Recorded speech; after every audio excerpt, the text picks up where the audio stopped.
This is Joseph. He fell in love with Venia. Joseph has a rare condition whereby he was born without a jaw or a chin, which left Venia originally having doubts.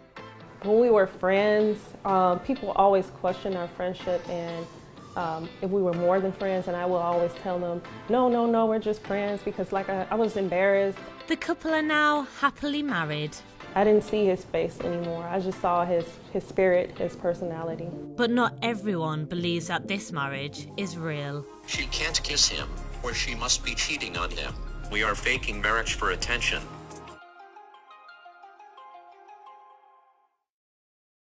Today we're doing pancakes. And pancakes will make you fat, so try not to do too many. So once they're finished, then I'll blend it up. I'm gonna make me some eggs. She makes my pancakes really good. Hey, my name Joseph. This is my wonderful Empress Venia, and I was born without a jaw. Me and my husband Joe, we've been together for 2 years. When I first met Joe at work, I seen him walk into the building, and it was early in the morning. And when I saw Joseph, I was thinking to myself, am I really seeing this? Because like I said, it was early, and I'm like, am I really seeing what I'm seeing? And I didn't want to talk to him because I felt like I was curious, but I didn't want to be rude and ask him what happened, because I was just having all these assumptions of what happened to him. Until finally one day, he mentioned it with somebody else, and then that's when I found out he was born without a jaw. I was born with the condition of autofacial. That is when the person is born without a jaw or a chin.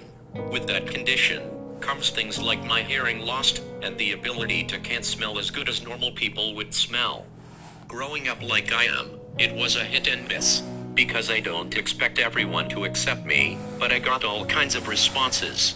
Responses such as people running from me because they are scared, or they would scream or cry. But on the flip side, I do have people who love me and they do not see this condition. I realized I had feeling for her on the second day I seen her after me helping her out. She came to work, and when she turned the corner and seen me, she had a smile on her face that I was like, that's the most beautiful smile I ever seen. Then when I walked past her station, she signed the word hi to me. I was teaching her sign language a little, but the way she did it made me feel some kind of way. I have never dated anyone with a disability before. Joe is the first person I've met with a disability. When we were friends, people always questioned our friendship and if we were more than friends, and I will always tell them, no, we're just friends, because I was embarrassed, I was ashamed. But eventually, getting to know Joseph time after time, I looked over that, and I didn't see his face anymore. I just saw his spirit, his personality. So the way me and Joe communicate is through his phone. He used the text-to-speech app, and also with sign language. He taught me alphabets, so I know from A to Z the alphabets. I gotta learn patience with Joe because he has to use his talk-to-speech, and I gotta wait on his response. Joe is very independent. He doesn't need my help with anything. The only thing I would do for Joe is help blend his food up for him, and sometimes when he's tired, I'll give him, his feeding tube, but everything else, he's independent with it.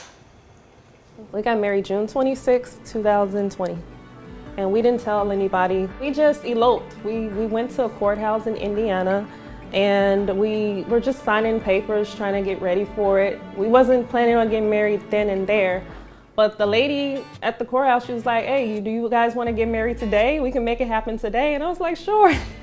And so I wasn't even dressed. Our family wasn't there.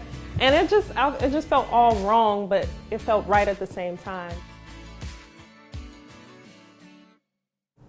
The assumptions that people make are kind of nerve-wracking, but we get things like, she can't kiss him, or she must be cheating on him. Other things consist of personal matters such as sex, and we are faking marriage for attention. It's a lot, which my wife will probably mention too. So when me and Joe go out together, it's basically just stares. People pull out their phones sometimes. recording or taking pictures.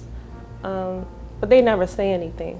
That's the thing about it. I never hear anybody saying any rude comments, just staring. But I see it as clear as day. I get that a lot. Yes, I know I look different and most people in this world have not ever seen anyone like me.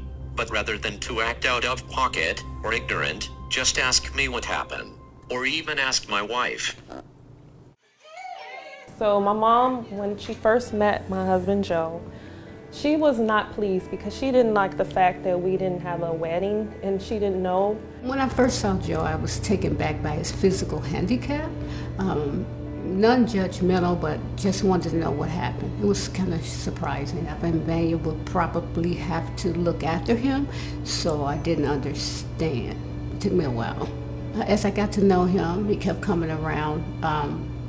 He's a remarkable man. He does things that, normal men don't do. He's he's a hard worker for one. He's attentive to her. He cares about her, he loves her, and she loves him. And he brings out some good qualities in her. I'm so happy. The main thing I wanted for him in the world was to have someone next to him that understands him and gets him. And so it was all love when he told me. I'm so excited. I'm still a little brother, but till this day, Joseph is still helping me with life, with everything, and I'm learning every day, every day. What I learned about love, that love has no face, it has no ice, it has just the power of God behind it. If love is really there, you will adapt to whomever you are with and it won't be a fight to accept them for who they are. That's what I learned about love when I am with Vania.